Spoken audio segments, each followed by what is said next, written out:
ChatGPT requires no introduction at this point. The chatbot seems to be able to do everything from writing enchanting poetry to writing usable code. ChatGPT is developed by OpenAI and belongs to the class of models known as generative models, and it's a large language model that basically uses statistical and probabilistic methods to generate output given an input prompt. Now, you could probably not tell if this introduction was written by ChatGPT, and that is a scary thought. Hello guys, and welcome to this video. Today I will share my thoughts and opinions on ChatGPT and also give you guys some practical tips and advice on how to survive the age of AI. So the first thing I think that's important to realize is that the field of AI is not new. In fact, it was first conceived in the 1940s and 1950s by a group of scientists and academics. So you had people from different disciplines, from psychology, from engineering, economics, and computer science. So you had all these people come together and sort of birth this new field. And the early pioneers had a lot to say about AI. So I'll just read some quotes here that are very, very interesting. So in 1958, Herbert Alexander Simon and Alan Newell said, and I quote, "Within 10 years, a digital computer will be the world's chess champion, and within 10 years, a digital computer will discover and prove an important new mathematical theorem." And then another one from Herbert, Machines in 1965, where he says, and I quote, "Machines will be capable within 20 years of doing any work a man can do." Right? So I mean, these are really extravagant claims. And I'll also, so it's like the point is that it's not surprising that AI is at a place where it is now. I mean, there's been continuous effort, work, and research into the field. And I'll just show like a picture here on the screen where we can see like this, the fact that AI has had like a long history of being the next big thing. So it has, so it's had a couple of winters, where things have been a bit slow, where funding has been a bit slow, and then it has like these it's had these upturns as well, where things have again begun to pick up. So the point I'm trying to drive home here is that we had this coming. There are a couple of ways and techniques we can use to cope with the rise of AI, and I'll just go through them step by step. So the first thing that's important is to understand AI and to leverage it. So I've seen a lot of people who, because of their ego or some other reason, they refuse to use it. And this is very, very dangerous because you can have someone else use it, right? So you have to remember that it's widely available, ChatGPT, and you can now even pay to use it.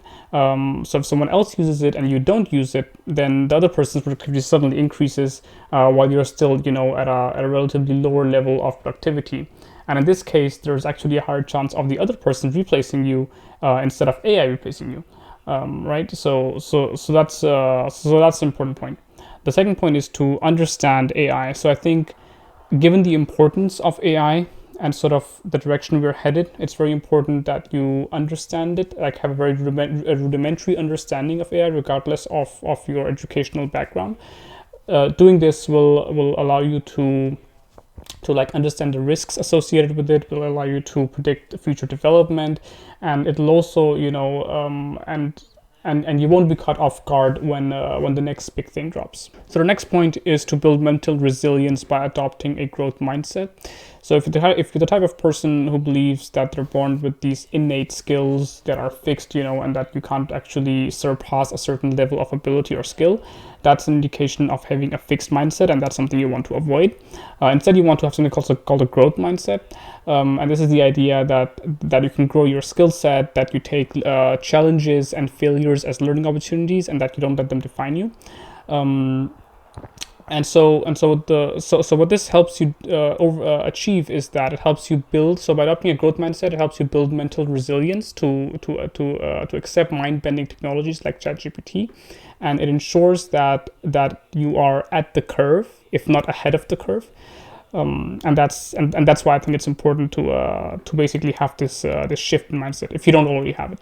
Point number 3 is to become a generalist. So it's important to develop this rounded profile where you have a wide variety of skills, right? So it's important not to be siloed and become like a very specific type of person with a very specific skill set. So if you're a backend developer, you can learn maybe a little bit of front end and also a little bit of cloud.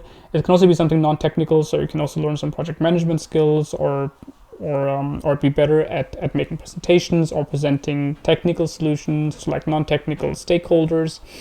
And doing this basically reduces the chances of your skills becoming obsolete in the future. So say that you're a graphic designer and 5-10 years in the future AI completely replaces graphic designers, but say you also know a little bit of front end on the side, right? So what do?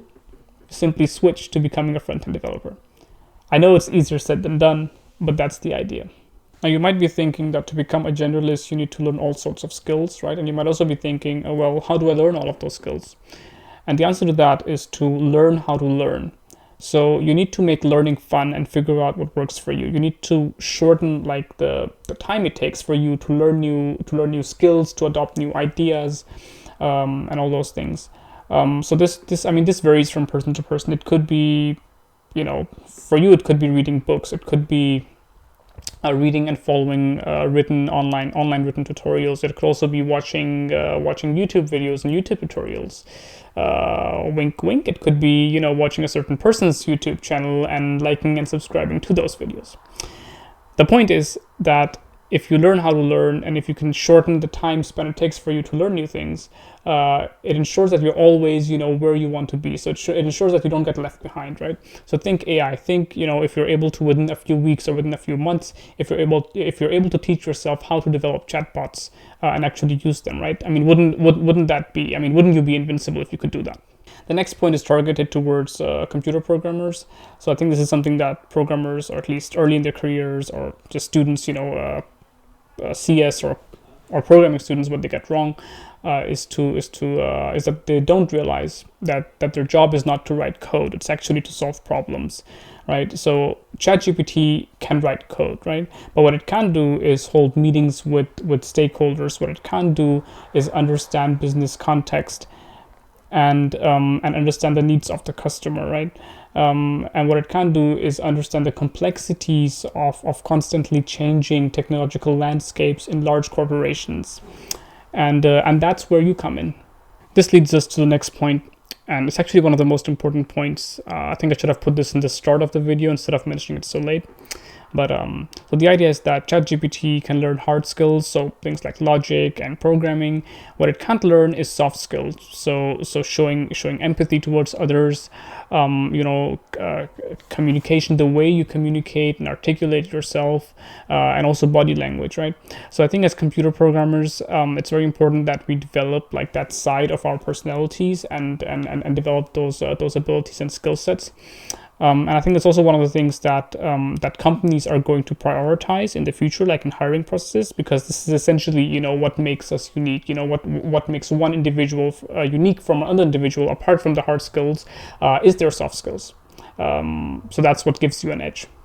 So we've reached the end, and I'll just present some closing thoughts. It's actually a positive outlook.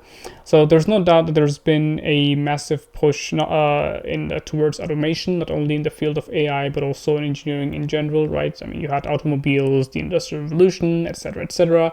And the key takeaway here is that automation basically takes care of boring and tedious tasks, and this leaves all, the exciting tasks for us to do.